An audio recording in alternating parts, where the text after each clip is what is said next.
morning. Well, you look around and you say,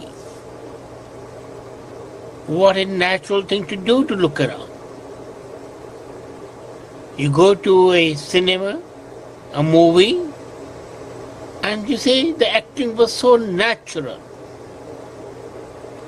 You go to the market, purchase vegetables, they're natural. You look at a person, you look at beauty, and the word natural comes to mind naturally. But is natural desirable? And what is natural? The concept of natural differs from person to person. So when you identify something as natural, you are identifying that precisely what is normal for your peer group. There is a desire in human beings, an innate desire to identify with your own group.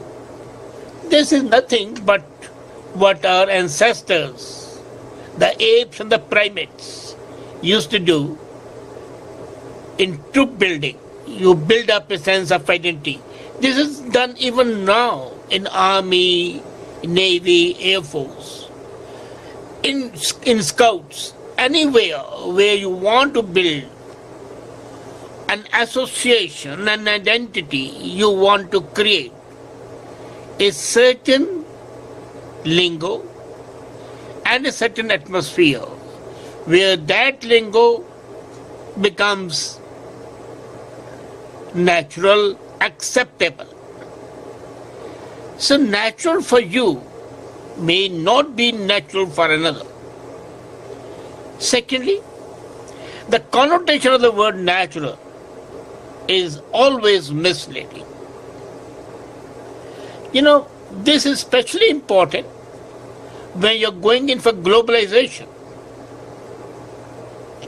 Because when you say that it's natural, the person on the other side of the table might be thinking it to be absolutely rubbish, undesirable, unwanted. And therein, if you're having a business deal, you might lose it. So be very careful when you're using the word natural. All natural is not desirable, and sometimes the use of the word can be very unnatural. Now imagine, even in ordinary life, natural things are not always desirable. The tendency in the human beings is to say, when they say natural, is to consider that what they deem to be natural is also desirable. It is not. Imagine a thing like cholera is very natural. Typhoid, very natural. All the diseases, but are they desirable? Then the concepts are the mental diseases, pedophilia, homophobia. They are again natural, but are they desirable? By no stretch of imagination can you consider them to be natural, although they are natural, but they are not desirable. So you have to identify A, to which group you belong. B, natural is not necessarily desirable. On the other side, things which are unnatural can be extremely desirable. What do you think of antibiotics? Pacemakers? Implants? Name it, thousands of things. They are all unnatural, but they are extremely desirable. So undesirable can be natural, and unnatural can be desirable. Again, this is another restraint on the use of the word natural in your everyday lingo as well as in your business deals. And then something natural or unnatural is not itself an argument. It so happens that the religions claim that homosexuality is unnatural.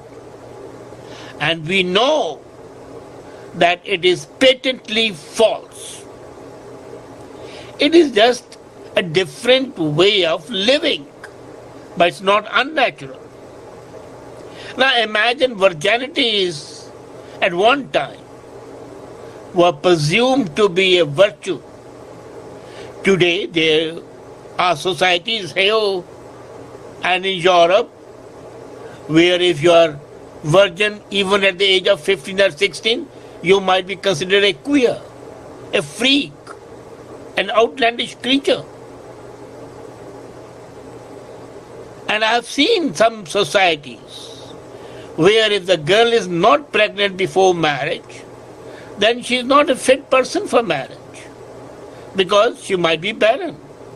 So her ability to produce children has to be tested before she gets married. So, again, what you consider to be natural, that girl should be virgin before marriage, is no longer valid. What you consider to be natural, like homosexuality, is today not acceptable. And now the homosexuality, lesbian, transgenders, transvestites, the list is endless. According to many religions, that would be deemed to be unnatural.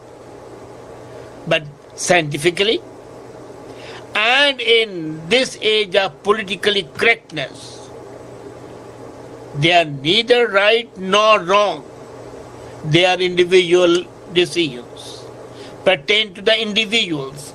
So they are natural or right, and they are neither desirable nor undesirable because they pertain to the individual. You see, if you want to progress, if you want to make headway, then you have got to be very clear about your terminology and about the words you choose.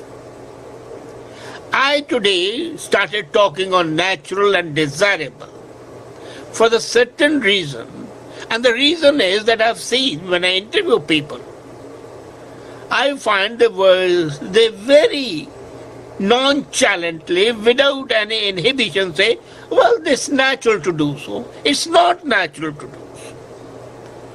Be very specific. It's desirable. It's not desirable. It's right. It's wrong. Then again, right and wrong pertain to the different groups. What is right for you may not be right for me. To conform to the established customs and traditions is right for hundreds and millions of people.